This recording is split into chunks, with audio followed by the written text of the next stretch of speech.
Hello viewers, good morning to all of you. Welcome to my YouTube channel Paramount English study with Rajan sir. जैसा कि आप लोग जानते हैं कि जूनियर की वैकेंसी जो है आप लोगों के लिए बहुत अच्छी आई हुई है। उसमें सब्जेक्ट वाइज एग्ज़ाम होगा। उसमें एज भी लिमिट जो है आप जानते हैं 21 से लेकर 40 तक जो है जनरल के लिए है। बाकी अदर के लिए जो है नियमानुसार जो है उसमें आरक्षण के लिए जो है छूट है। और आप लोगों का ये जो पेपर है उसमें आपके जो पेपर होंगे, एक आपका जीके जीएस का क्वेश्चन होगा 50 क्वेश्चन, और बाकी जो 100 क्वेश्चन होंगे वो आपके सब्जेक्ट से रिलेटेड होंगे। और ये आपका पेपर जो होगा वो 2.5 घंटे का होगा। इसमें वो लोग एलिजिबल हैं जो लोग बीएड या बीटीसी किए हुए हैं, और जूनियर वाला जो 6 से 8 तक का होता है वो टेट परीक्षा या सीटेट एग्ज़ाम पास किए हुए हैं। और इसका एग्ज़ाम और शेड्यूल वो सब कैलेंडर जारी हुआ है। आप लोग जानते हैं कि आप लोगों का एग्ज़ाम अप्रैल में ही है, और इसलिए आप लोगों को एक अच्छा अवसर इसमें मिला है, इसमें ध्यान देंगे। अब आगे आते हैं। आप लोग जो वेट कर रहे थे वेटिंग लिस्ट रिज़ल्ट के बारे में, हिंदी कला का रिज़ल्ट आपको पहले बता चुके हैं। हिंदी का रिज़ल्ट इसी सप्ताह में आने को है। कोर्ट अपडेट के जो मिला है उसमें आज एक महत्वपूर्ण जो है आपका डिसीजन हो सकता है। जो लोग रिट दाखिल किए हैं इंग्लिश के लिए 25% के लिए, उनका आज सुनवाई है, हियरिंग है कोर्ट में।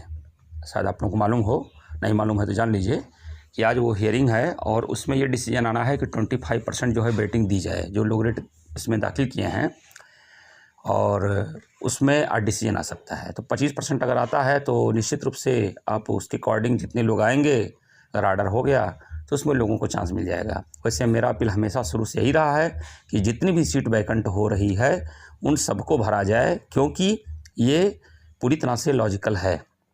इसलिए लॉजिकल है क्योंकि ये विज्ञापन में केवल होता है कि विज्ञापन में सीट के अनुसार 25% को आप वेटिंग लिस्ट दे सकते हैं।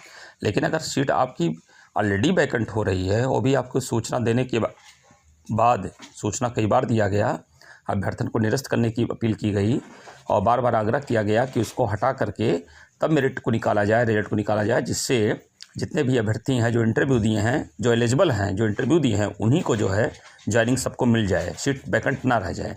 लेकिन ऐसा नहीं हो पाया, तो इस समय हम यही कहेंगे कि वो सबको चांस मिल जाए उसमें, ये अच्छा रहेगा। तो आज उसकी जो भी डिसीजन आएगा वो आपको अपडेट उसका मिलेगा। और अब आप जो वेट कर रहे हैं वेटिंग लिस्ट के बारे में, इंग्लिश का आपको डाटा मिल चुका है। अब आज आप लोगों के सामने साइंस का डाटा हम लेकर उपलब्ध हो गए हैं। साइंस का वेट आप लोगों को बहुत दिनों से था। उसके बाद संस्कृत का है। अब इसमें साइंस में आपको बताते हैं waiting list science to TGT 2016। इसमें आपको बता दें जो सीट की संख्या रही है, जनरल में 507, ओबीसी में 271, एससी में 237। और एलटी ग्रेड में जितने गए हैं आप लोगों को मालूम होना चाहिए कि 83 कैंडिडेट्स ऐसे हैं जो उसमें भी गए हैं। माध्यमिक शिक्षा सेवा चयन बोर्ड में जो हैं उसमें से ऐसी संख्या 83 है जो एलटी ग्रेड में, 83 संख्या ऐसी थी जो एलटी ग्रेड में मतलब सेलेक्ट हुई थी। जो रिजल्ट आया था उसमें 83 कैंडिडेट्स ही सेलेक्ट हो पाए थे। और उस 83 कैंडिडेट्स जो उसमें सेलेक्ट हुए हैं, उसके अलावा बताते हैं एक चीज़ और आपको कि प्राइमरी जूनियर और 2013 का जो वैकेंसी था और 2011 का वैकेंसी, उसमें से माध्यमिक शिक्षा सेवा चयन बोर्ड में जब हमने देखा तो ऐसी संख्या हमको मिली है 23 संख्या जो यहाँ पर जाके ज्वाइन कर चुकी है। प्राइमरी में गए हैं, जूनियर में गए हैं, 2013 में गए हैं और 2011 में गए हैं। तो इस प्रकार से आपका कुल मिला करके ऐसी संख्या 23 हो रही है, 23 संख्या। और अब आप बताते हैं कितनी सीट आपकी वैकेंट हो रही है माध्यमिक शिक्षा सेवा चयन बोर्ड में। ये सबसे महत्वपूर्ण बात है। इसमें आपकी संख्या जो बच रही है, लोग कितने लोग ज्वाइन नहीं करेंगे श्योर रूप से, इसमें जनरल ओबीसी एससी सबको मिला करके, मेल फीमेल मिला करके हम बता रहे हैं आपको, ये सीट वैकेंट हो रही है 129, यानी कि 129 संख्या आपकी वैकेंट हो रही है। अब देखते हैं कि आप लोगों का रिजल्ट जो आया था वो कंडीशन क्या था। जनरल में मेल में 307, ओबीसी में 279, एससी में 233, फीमेल में 261, जनरल में, ओबीसी में 222 और एससी में 189। पॉइंट को हम डिसिमल को यहाँ पर नहीं जो है मेंशन कर रहे हैं। और इसमें आपकी जो कंडीशन आ सकती है मेरिट, यदि वैकेंट सीट पर अगर वेटिंग लिस्ट आ जाती है तो आपका कंडीशन कहाँ तक बन सकता है, कहाँ तक हो सकते हैं, ये भी हम आपको बता रहे हैं।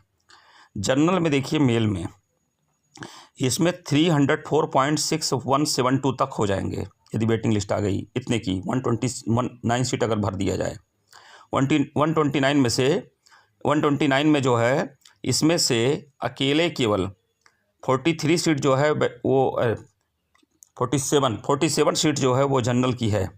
47 सीट्स इसमें अकेले जनरल की है और इसमें 304.6172 तक आ सकते हैं मेल में।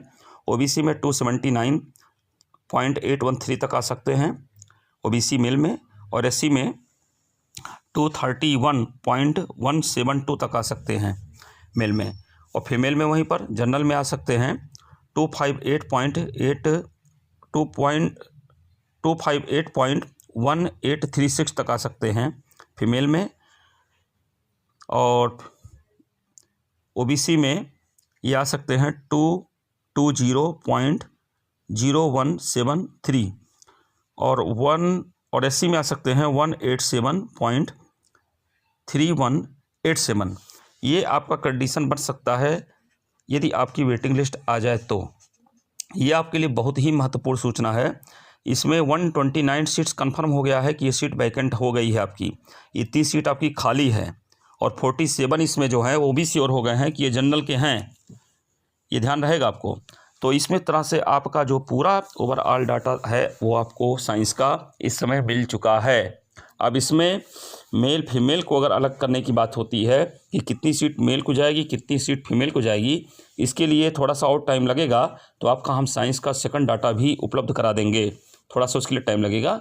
और साइंस अब उसके बाद अब संस्कृत का भी नंबर आ गया है, अब संस्कृत का वेटिंग लिस्ट भी आपके सामने जल्दी ही जाने वाला है। इसके अलावा अदर सब्जेक्ट पर भी हम ध्यान देंगे, जैसा कि आप लोगों का हमेशा डिमांड रहा, रिक्वेस्ट रहा है।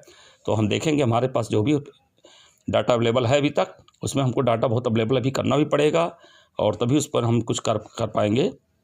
तो इस तरह से आप लोगों के लिए महत्वपूर्ण सूचना, और आप लोगों का रिजल्ट हिंदी कला का भी 25 फरवरी तक सब आ जाएगा। तो wish you all the best, have a nice day, thank you.